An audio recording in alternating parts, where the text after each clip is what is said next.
Berm says we're live. We're live. We're live. Hey, everyone. Land of 10 Facebook Live show. Land of 10 Ohio State is back. There was no eclipse this week, so we didn't have to cancel the show like we did a week ago. So we are back at Pigskin. The moon cooperated. Thank goodness for that. Well, you know, it didn't really cooperate for us. If you're in Ohio and you were freaking out about the eclipse, I want to apologize on behalf of the moon and the sun. Are you authorized to do that? Yeah, I've got people up there.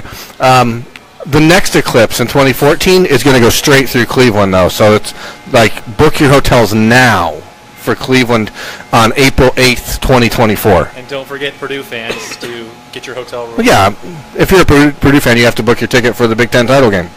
Anyway, we are back at Creekside in Gahanna at Pigskin Brewing. If you have not been out here yet, please do stop by. It's happy hour until 7. You know it's football season because you look around, we got the laces, of course. I point that out every time we're here. This place loves football. Thursday night, there's going to be a big watch party, of course, for the game. The three of us will be in Bloomington, so we won't be able to make it back out here. But the kickoff mild brown beer is out. That tells you its kickoff time is here. It's just 3.5%, still rich in flavor. You can drink a whole bunch of it during the game. If you're so inclined. I'm not advocating that you do that, but I'm saying that maybe you could. We advocate drinking responsibly at Land of 10. There's no question about that. Anyway, it's happy hour here, 3 to 7. We're going to keep coming back here every Monday as long as they'll have us, and we'll keep talking about their goods and services. Also, we've got another helpful company joining with us today. We've got an homage shirt, some brand new OSU gear. They sent us. They want the Land of 10 readers to get their hands on that. So I've got one with me today that I'm going to tell you a little later on in the show how you can get it. I know Ryan thoroughly enjoys their products. Yes, they're the absolute best. It was my favorite thing when I moved to Columbus and saw this, so I have probably like 6 shirts and 2 sweatshirts. So if our friends at Homage are watching, which they should be because we're all Team Homage, we can use more of them ourselves too, but we're going to give one of those. Just saying. We're going to give one of those away a little bit later on. But Ryan, just to get us started here, it was Urban Meyer's first Monday press conference of the season. It's actually game week. We have something to talk about. Just generally, what was your number one takeaway from Urban this morning? Just that from listening to Urban and talking to the players, it just sounds like everyone's just ready for the season to happen. I think everyone's generally pretty confident in the offense, and I think it's kind of interesting with what Urban said, and then again what Terry McLaurin said later in interviews. I think they went from a point from thinking, oh God, we have to get this fixed, like we have so much work to do after the Fiesta Bowl, to now, after adding Kevin Wilson, putting in the work, getting JT and the receivers on the same page, developing the offensive line. I think probably for the past couple of weeks they've just been sick to get out there, and I'm sure they're sick of hearing about the Fiesta Bowl or people questioning whether they should be number 2 in the country because of that, or their offensive issues for the past couple of years that have been off and on. And I think they're probably just ready to get out there and hang 56 on someone. Whether they will or not, we'll see. But that seems to be the mentality of the team right now, which I guess should be encouraging for fans. Birmingham, Ryan said it. We've talked about 31-0 an awful lot, and those players have no doubt heard that throughout workouts, spring practice, training camp, over and over. So I'm sure they're ready to go out and hit somebody. Was that what you took away from this morning, or what did you learn as we got some players? The captains came out as well. Yeah, today Ohio State released their official game trailer on the internet, their hype video for the week, and that's on Land of 10. You can check it out there. But I talked to Billy Price afterwards, and I asked him, I said, are you ready finally to get back at it? And he said, we've been dealing with this for so long. And he's like, and then they put out that video today, which has a bunch of the Clemson clips in it. He's like, we're just ready to go hit somebody other than ourselves. He said, I'm glad that I get to work against guys like Sam Hubbard and Jalen Holmes, but I'm tired of having to deal with them. And I think ultimately you could see it in Jalen Holmes' face today. He was just exhausted and just tired of this same old thing, because how many times can you ask the same guys the same questions leading into the season? So I think Ohio State, today we saw, 8 of the 9 captains, I think, right? Or did we get all 9? I don't think there is one. So 8 of the 9. We saw 8 of the 9. And I think they're all just real focused on the task at hand. Urban Meyer shaved his beard, so he's in game, he's in game mode, right? He's much more aerodynamic and ready for the season. Weather looks like it's going to be great in Bloomington on Thursday night, and I think, honestly, I just think that this team is ready, as Ryan said, to just go out and absolutely unleash on someone. So The first question I've got is why they can't hear me. I think, Berm, maybe my mic's not plugged in all the way there. Well, let me take a quick look at that. So it's a technical issue. Maybe if I use them both, it'll work. How's that?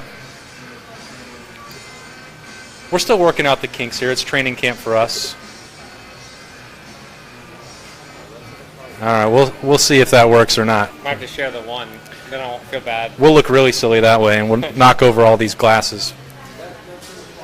All right, well, bear with us.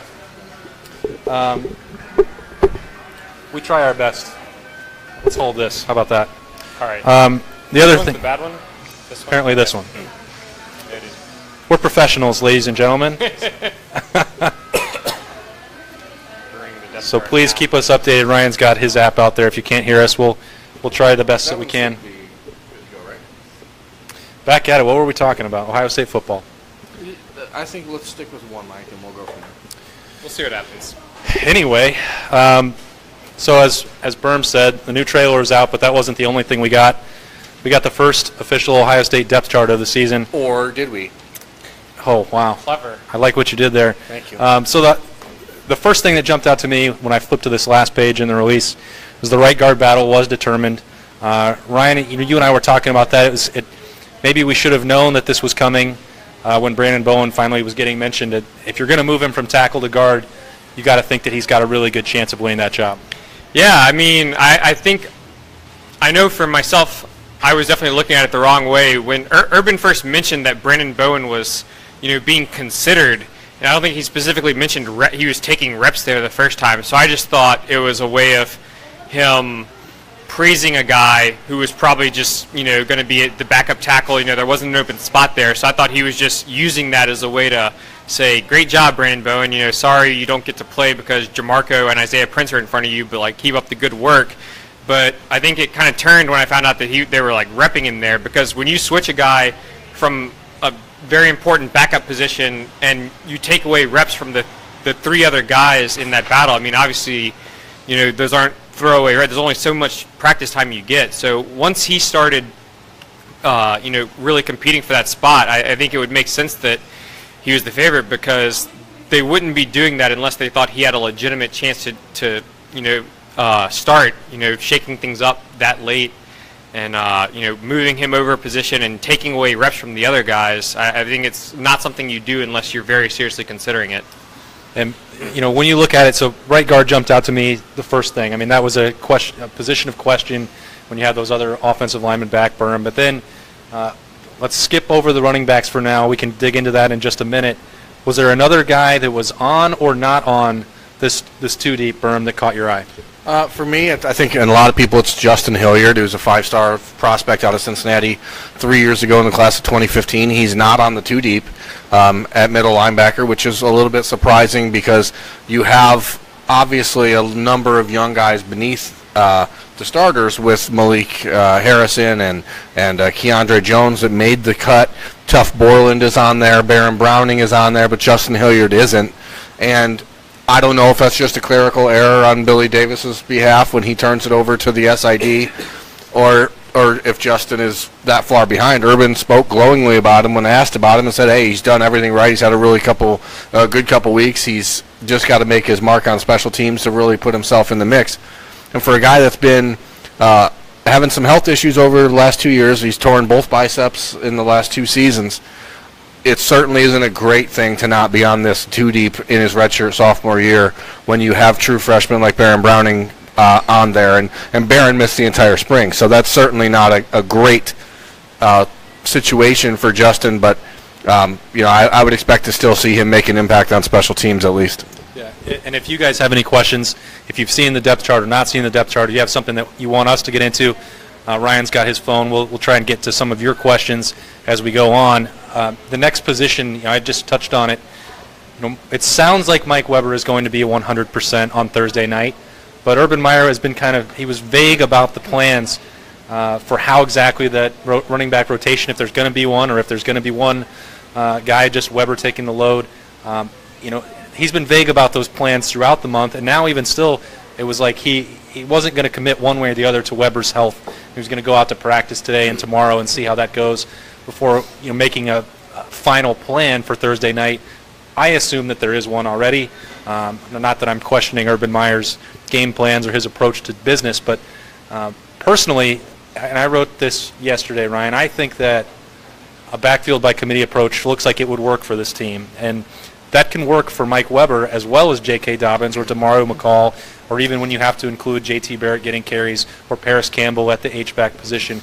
There's so many of those guys that have special skill sets that they need to be involved. And if Mike Weber stays fresh, that works at other positions. Cornerback, wide receiver, they try to get those guys in there, defensive end. When you have talented guys, you want them on the field. I guess the counter argument is running backs are a little bit different. They want to get into a rhythm. They like maybe taking that pounding and getting in the flow. Where do you come down on what Ohio State needs to do with this backfield going into the fall here? I think the ideal scenario for me, and I don't want to put words in your mouth, but I think we're on a similar page here, is I really like what Oklahoma did last year with Joe Mixon and Samaje Perine, and what LSU has done in the past with Leonard Fournette and Darius Geis, where they have, generally speaking, one main guy and then a guy who's a little bit younger and maybe brings something slightly different. And I don't really compare it to like the Lindell White, Reggie Bush, like completely different running backs, but someone who's just maybe a little different, younger or not experienced, but can bring something a little different. So I guess the ideal breakdown for me would be somewhere of Weber getting 15 to 18 carries a game and Dobbins getting maybe something like 6. I think that's depending on what you're doing in the run and pass game total and how many plays you're running, some percentage like that I think would be an ideal breakdown where you can really. I think Weber's a little underrated by some Ohio State fans. I think he's going to be really good. He was the Big Ten Freshman of the Year, and he averaged more yards per carry last year than Saquon Barkley. But I do think they need to find a way to use J.K. Dobbins as well, and I think there is a way to without getting Weber out of a rhythm. And Berm, we know that Mike Weber follows Land of 10 on Twitter. Mm-hmm. He liked that story yesterday. Does that mean that we were on the right track with that, or did we somehow insult somebody who wants to be an every down workhorse? I think that probably a little bit of both. Some guys just really like to, Twitter search their names. But at wide receiver on the depth chart today, we see 6 different names listed for Ohio State. At running back, if you have 3 guys like Mike Weber, like Demario McCall, like J.K. Dobbins, why not use them all? Weber is certainly capable of being the bell cow back in this offense, I believe. He had only 181 carries a year ago. He's pretty fresh. But J.T. Barrett's going to get his carries. That the offense is going to try to open it up and be a little bit more vertical. I think that anything that you can do, and the Buckeyes did this last year at defensive back, as you mentioned. They're doing it at defensive line, just constant rotation. Keeping it, the reason you have 85 superstars on your team is so that you can have a fresher team than everyone else.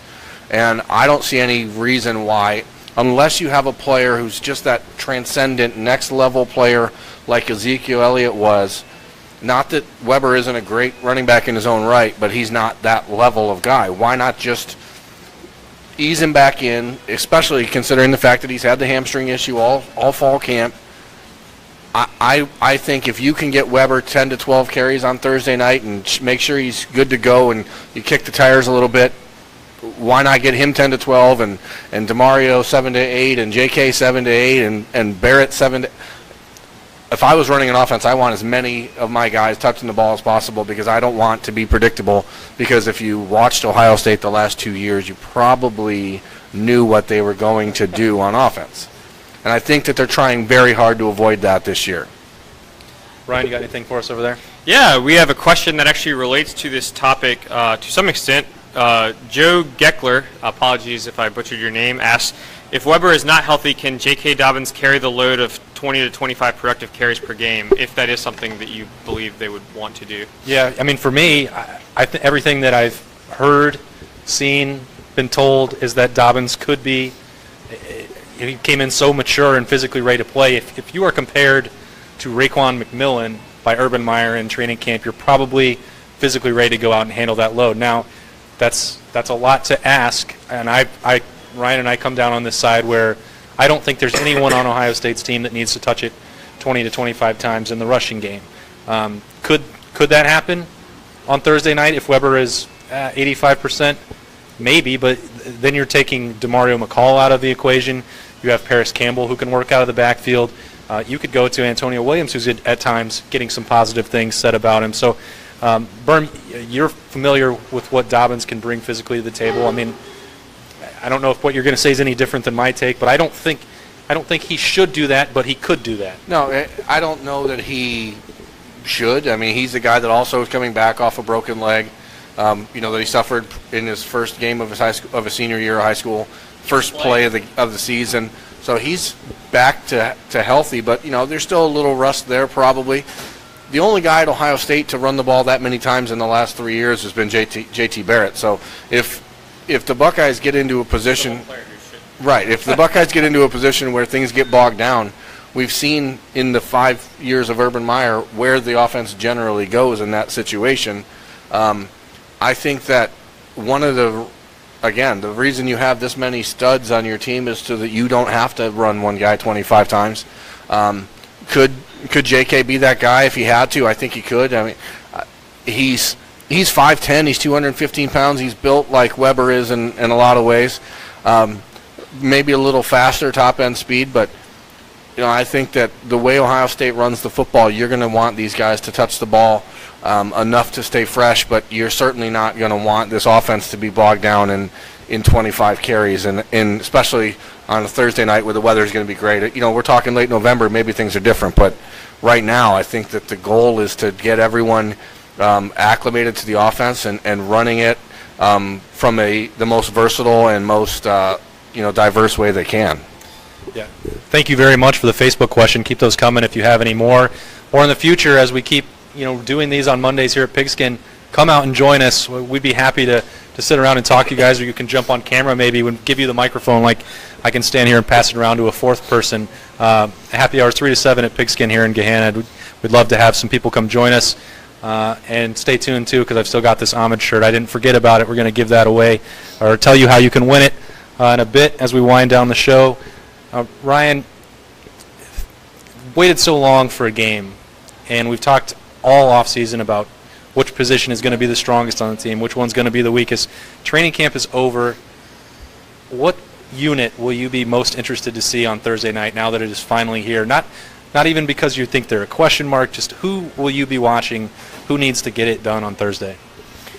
The one that I'll be watching and most interested to see is the defensive line, and the reason is, I guess, twofold. One, because it's a ridiculous collection of talent. I want to see how they rotate, whether guys like Jonathan Cooper and Chase Young, who are behind, 4 other people, can get in there or not. How the top-end guys look. I think Draymond Jones is a guy to watch also on the interior. But the other reason is because as good as they have been the last couple of years, their sack totals have dropped by a not small margin in each of the last 2 years, from 2014 to 2015, and then again last year down to I think just 27 in 13 games.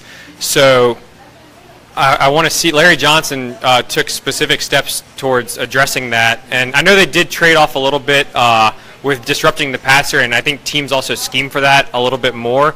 But I'll be interested to see if, even with quarterbacks keeping an eye on them and maybe throwing it away more than they would against other teams, if they can be more productive just in terms of generating sacks.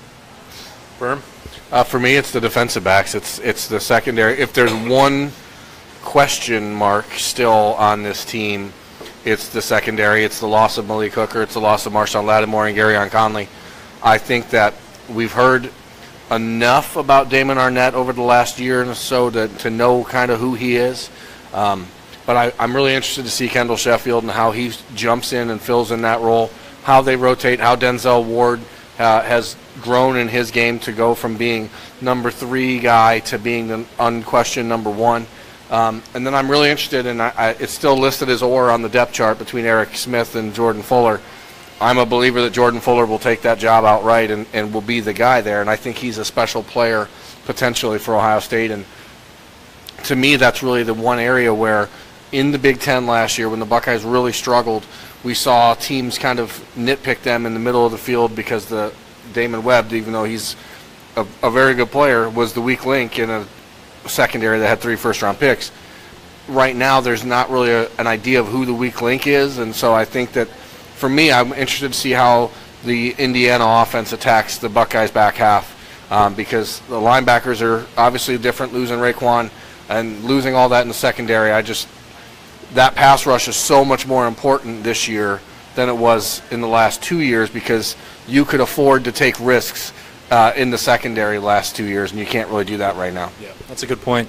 I'll still be watching the quarterbacks. I mean, I know it's easy and maybe cliche and not going out on a limb, but is this JT Barrett, this more aggressive JT Barrett? Does that exist? Does that show up on the field on Thursday night? How does he look with the Ryan Day, Kevin Wilson influence pushing the tempo?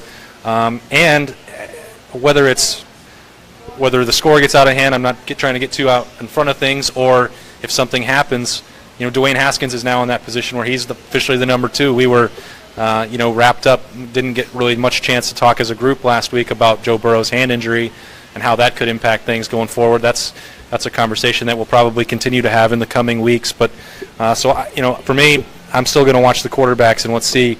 I have a lot of confidence that JT Barrett is going to continue rewriting the record books, and he talked some about that history and how he ranks the program as a 3-time captain now today.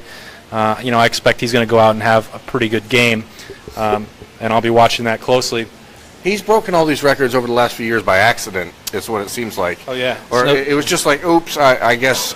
Apparently people thought that if you're a Buckeye fan and think that JT Barrett is not the best quarterback in history, please just hit the button and sign off. Don't sign off. We have a giveaway detail coming up. Maybe wait if you want a T-shirt. I just don't get it. I mean, the guy has done everything he's been asked, and I realized that last year felt sometimes disjointed, but wow, he's going to break every single school record for a quarterback, and he's done it in essentially, to this point, 2.5 seasons. Because in 2015 he had to split time and barely threw the ball at all. So I just ease off of JT. The guy has done everything you can ask him. There's no question about that. Ryan, hold this up for me. Oh yeah. This is what we got. Our friends at Homage sent this to me a couple of weeks ago. They wanted OSU fans to get an early look at some of their gear. I think it's in stores now. Berm described what we're going to do here is I just started a thread on our Land of 10 forum, the Ohio State Land of 10 page. It's a free site. It's a free sign up. There's a thread that's called Pigskin. What we want you to do is predict the score for the game on Thursday night. Yeah, very good work there, Ryan. Give me your score prediction. Go find it. The conversation is called Pigskin. Go in there, give me your score prediction, and then finish it with hashtag Team Homage. Berm, anything specific that somebody needs to know to sign up? You need to have an email address. You need to go to ohiostateforum.land10.com, and that's it. It's very easy. Yeah, it's very easy. We'll do recruiting chats there, weekly recruiting mailbags, weekly team mailbags. Obviously, we're there most of the time, so you can check in and talk to us there. And now you can win free swag from Homage. And hopefully Homage keeps those coming for you guys. We're going to work to not only keep this thing going at Pigskin, but that Homage can get you guys hooked up with some prizes as we continue through the season. And I think, Berm, what we really want is them to take this same color scheme and put our Land of 10 logo on there. I do. I also want them to put one on here that just says taco every day. So, Homage, please, we are your biggest fans, and we love our relationship. We just want it to grow, and mostly we want to come here to Pigskin and wear Land of 10 T-shirts. So, Ryan, if you were going into the forum now and you wanted to win this, it's prediction time. No. Maybe you don't even have to give me a score, but give me a prediction for Thursday night. My prediction is that the Ohio State offense is very good. I will give a score prediction because I believe in doing that kind of stuff. It might change between now and Thursday. Off the top of my head, I think something like 48 to 23 or something like that seems reasonable. I do think Ohio State's, it could go through. I don't think they'll have a game where they really have to grind one out and end up scoring like 24. They're usually pretty good against such teams, and they have a history of scoring points in Bloomington. But I do think the defense will probably give up some. I do think Tom Allen's a good coach, and Ohio State has a new secondary, but just off the top of my head, something like that seems pretty reasonable. Berm, what do you got? I did a radio show last week, and they asked for a score prediction, and I said 45-24 Ohio State, and I think that's ballpark where I could see a touchdown either way, probably.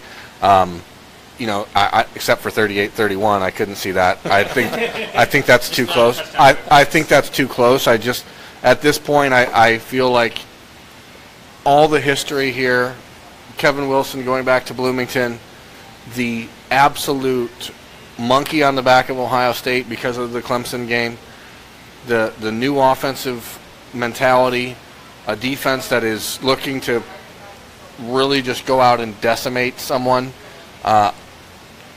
I think that you're in for something special on Thursday, and it's a conference game, first game of the year, instead of like a normal Toledo or I like that. Bowling Green. And I think that's going to put a little bit of the onus on the Buckeyes to come out and really go even a little bit more than normal. I mean, sure, they started last season with a 77-3 win or whatever. I certainly don't expect that, but this game matters, and these guys are going to come out ready to go. I haven't seen our game day post yet. What's the spread for this game? 21. 21. All right, I'm taking Ohio State 52-17 on Thursday night. I think Kevin Wilson's going to have his foot on the pedal, and they're going to want to score as much as possible. I'd be surprised if they don't get a pretty large number up on that scoreboard. So we would love to see and hear your predictions. Whoever gets that closest. How do we determine the winner? If multiple people, is it the first person to predict it? Well, I think first we'll go with. Honestly, you have to get Ohio State 2 shirts. You have to get we'll let Homage know, and we need our own Land of 10 shirts. Obviously, just going to keep hammering that. I'll figure it out. I'll put the rules. I mean, you got to get Ohio State's point total right first, right, and then we'll go from the tiebreaker margin of victory. I think that's the fair way to do it. Okay. I mean, tell me if I'm wrong. You're the boss, applesauce. All right. Well, I appreciate that. I mean, we all know that Berm is the one that runs this site. You're the forum boss. You're the Okay, boss. No, get online, register, talk to us. Thursday night, we won't see you guys again until then. At least these two will see you on Thursday from Bloomington. I probably will not be in that video. But, make sure you join us. We're going to. Who wants to watch us too? We're going to, be talking about the game all week, and there's a lot of stuff coming on the website. So make sure you check it out. Full coverage coming. Thanks again for Pigskin for having us. Homage for getting us some T-shirts to give away to you guys. And tell you, come on out and join us if you can. I know it's a work day, and not everyone gets to hang out at the brewery like we do. Next Monday is not a work day, so you have no excuse. So we want a big crowd here next week because Urban is still doing a press conference. It's not a holiday for the Buckeyes. It's not a holiday for us. So we'll be here, and we hope that you join us. Thanks again for the questions, and good luck winning that T-shirt. We'll talk to you guys next time. Thanks, everyone.